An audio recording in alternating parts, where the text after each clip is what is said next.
Здравейте! Сега ще се опитаме да направим намотката на Марко Родин, или намотката на гризача, Vortex. Имаме нужда от това.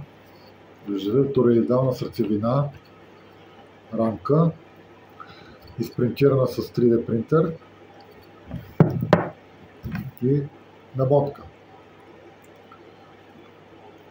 Тук са само 12 пътеки. Като цяло трябва много да внимавате с тази намотка, да не я пречупите, да не я нараните.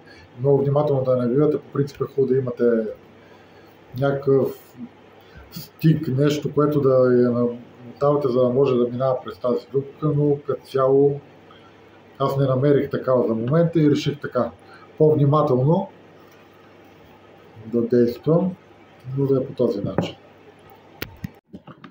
Така. Първият цикъл е завършен, може да се види. Стигнахме тук, където започнахме. И сега да продължим с втория, наобратно. Така, вече и вторият цикъл е завършен. Ясно се виждат вихрите. Получи се. Ето това представлява. Сега остана само да запоиме правилно каналите и всичко ще е точно.